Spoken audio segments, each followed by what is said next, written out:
An ihe seo ar a bhfuil an scéal bhí an duine uasal tuig Maximilian í Fianasa ag go suainneach sa dorchadas hir agus an maisín éisteachta láimh leis. Bhí céad seandan ar a líad bailisteach mór himpeall iad an sí go bailmh do eicse is gá na bhalaí agus budéal bheag a bheatáil an duine uasal a gur hart ar fad a chéile có.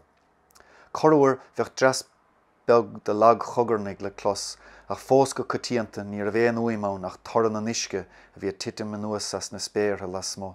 Go díreach fémar a bheadh an bhainter thuas a folamhú bucéad den luchras róghrána sin ar an domhan. Má bhí an bheatáile a scaoile teangacha na bhfear ní chun cainte an scaoile sin a chun na deora geala beatáile chasa agus a riomh leise ar na beola. Chuig an tám hart agus bhí sé géirí maul san ihe. Idir an trám hosta bhí ar an tig agus dord na ferringe las mó, bhí an duine uasal ag géirí rud beag trám chríoch. Ní a bhéon cheann de hóda ar sean crunne an ihe sin ige agus bhí luach cúig funt de bheatáile cailte gan tarbheh. Go toban, bhaigh sé go raibh tropán béal doris. An son le lagcholas na tine chnic sé gur currag an doras isteach, ní a bhéon bhólt a riamhar, agus isteach le seandanna bocht fluch baite, óolta go lána chrecin agus a lapadánacht inionad siúil le tréan misce. Cailig an creatúr gan bhuiil in norchadas an tí, ach péáit ar an orlár raibh sé na lí, bhíag crí an duine uasal nuair a bhaigh sé go raibh sruth mór cainte a techt as an áid sin. Caint, hapaig, chasta, ghruama bhí ann go fíringach. Cheapfa gur ag ascaní go meisciúil a bhí an seanair, ach ní ran an duine uasal le cíal a bhainteaiste.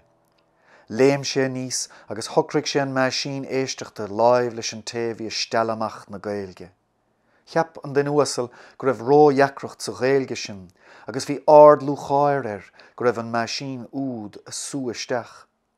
Thuig sé go mbíonn an de Gaeilge deacair agus an Gaeilges fearr beagnach do thuiche. Tréis uaire nó mar sin stop an sruth cainte. Bhí an duine uasal sásta le gnó na híthe.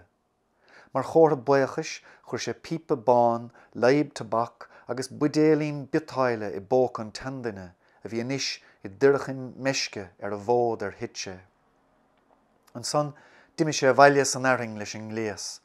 Dag sé benacht go cneastaigh muintear an tí ach ní bhór sé an reagra de bhrí go raibh an bheiscinis fé lán teol i gluigeann an ile handaine a bhí sa láthair.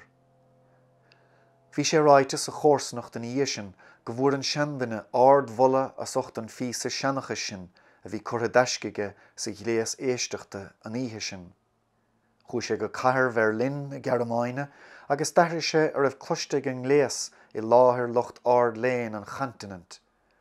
Dúirt na síthe úd nar chomhlaidir riamh éon fí sa Gaeilge a bhí chomh fánta, fillete, do eolais, agus bhíidir cinnte nar bhéal den Gaeilge an aide bheocha le héad le clos i gríocha fáil.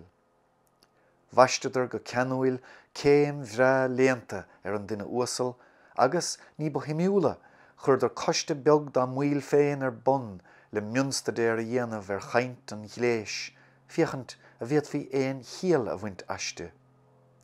Ní léon tuairim agam féin ceoch go Gaeilge nó béarla nó canúint íosacht a bhí rialta a bhí sa teannachaint sin a chruinnig an duine uasal uinge an so i gcorca dorcha, ach is róchinte gur bhí an bhuc hachráin sin a gcuine a dúirt pe focail a bhí ráite an ihe sin.